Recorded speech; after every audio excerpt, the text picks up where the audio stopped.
नमस्कार मित्रांनो, मी अनिकेत मोरे आपले युनिक कोकण चॅनलमध्ये सर्वांचं स्वागत करीत आहे. आज आपण आलो आहोत चिपळूणमधील कोकण निर्माते भगवान परशुरामजी यांच्या मंदिरामध्ये. चला तर आपण या मंदिरात जाऊ आणि मंदिरातील काही दृश्य तुम्हाला दाखवण्याचा प्रयत्न करेल. ते तुम्हाला नक्कीच आवडेल आणि मंदिर फार शोभनीय आहे, सुंदर आहे. तर चला तर आपण मंदिराच्या दिशेने जाऊया. रत्नागिरी जिल्ह्यातील चिपळूणमध्ये असलेले परशुराम मंदिर हे भगवान विष्णूचा 6वा अवतार मानल्या जाणाऱ्या भगवान परशुरामाचे एकमेव प्रमुख तीर्थक्षेत्र आहे. मंदिराच्या आवारामध्ये आपल्याला पाहायला मिळालं गोसेवा केंद्र. या ठिकाणी आलेले भाविक सज्जन गोप्रेमी कशा प्रकारे कामधेनूंची सेवा करत आहेत, त्यांना चारा पाणी घालत आहेत.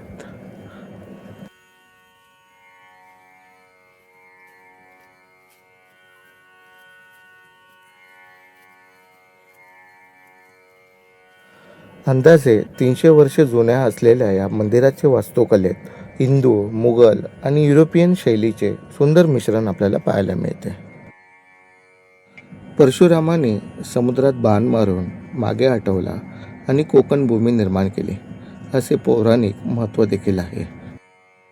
प्रामुख्याने हे मंदिर चिपळूण शहरापासून सुमारे 10-12 किलोमीटर अंतरावर मुंबई गोवा महामार्गावर परशुराम घाट या एका टेकडीवरती वसलेले आहे.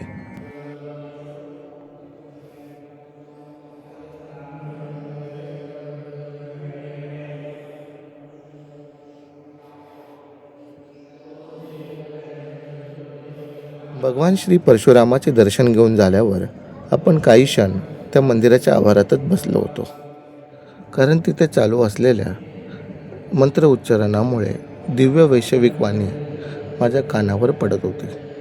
देव माझा आणि मी देवाचा, असा दैविक अनुभव मी घेत होतो. एक प्रकारे ईश्वरीय कृपा, मनाला स्थिरता, सकारात्मक ऊर्जा आणि शाश्वत सुखाची प्रचिती झाली. मंदिराच्या परिसरामध्ये आपल्याला पाहायला मिळालं प्रसिद्ध यज्ञवेदी. इसवी सन 570 चालुक्य सम्राट पुलकेशीने अश्वमेध यज्ञासाठी उभारले होते. या प्राचीन मंदिराची निर्मिती स्थापत्यकलेचा मिलाप दर्शवते. यज्ञवेदीचा इतिहास खूप प्राचीन असून चालुक्य राजाने आपले सर्वोच्च सत्ता घोषित करून येथे भव्य अश्वमेध यज्ञ केले होते. भगवान परशुरामाच्या मंदिरातील हा रस्ता अग्नि मंदिराच्या दिशेने जात आहे. भगवान परशुराम हे ऋषी जमदग्नी आणि रेणुका माता यांचे पुत्र असून हे भार्गव वंशाचे आहेत. या परंपरेत आणि वेदोक्त यज्ञ कर्मकांडात अग्नीला अनन्यसाधारण महत्त्व आहे. प्राचीन काळात अश्वमेध यज्ञासारख्या मोठ्या यज्ञांच्या ठिकाणी अग्निदेवतेच्या साक्षीने व रक्षणासाठी परशुरामाची स्थापना केली जाई. त्यामुळे या क्षेत्राला अग्निमंदिर किंवा यज्ञभूमीचे रक्षण करता देखील स्थान म्हणून ओळखले जाते.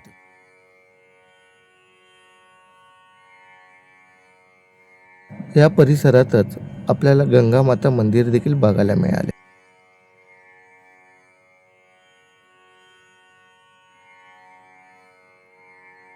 मंदिराच्या सभोवताली असलेला हा निसर्ग खूप कमालीचा आहे.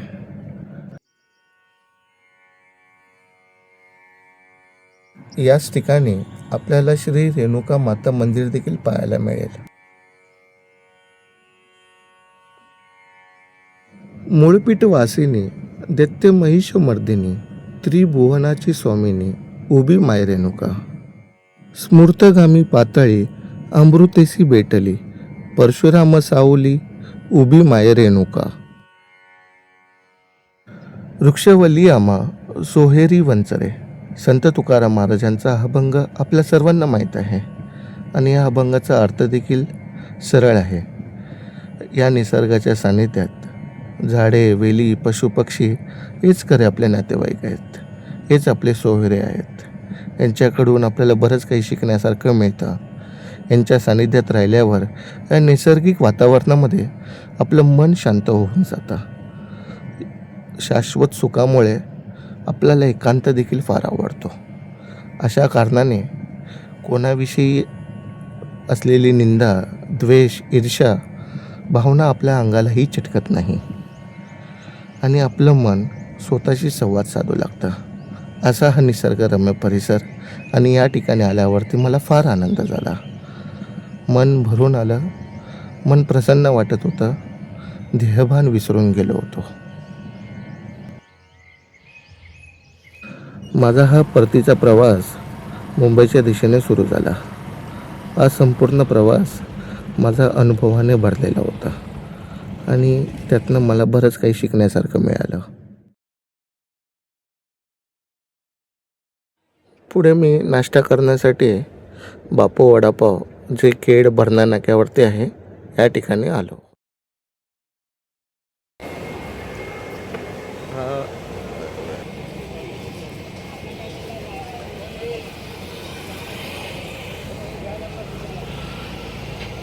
चला तर मित्रांनो, आता आपण परशुराम मंदिराकडनं दर्शन घेऊन झाल्यावरती आपण आता मुंबईच्या दिशेने आपला प्रवास सुरू केला आहे आणि आता आपण खेड भरणा नाक्यावरती येऊन बापू वडापाव एक खूप फेमस ठिकाण आहे, तर आपण त्या ठिकाणी नाश्ता करून आपण मुंबईच्या दिशेने जाणार आहोत.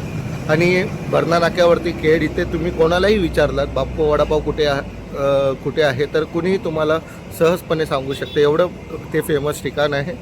तर तुम्ही कधी भरणा नाक्यावरती खेडमध्ये जात असाल किंवा पुढे कोकणाच्या दिशेने जात असाल किंवा कोकणातून मुंबईकडे येत असाल तर नक्की या ठिकाणी व्हिजिट द्या.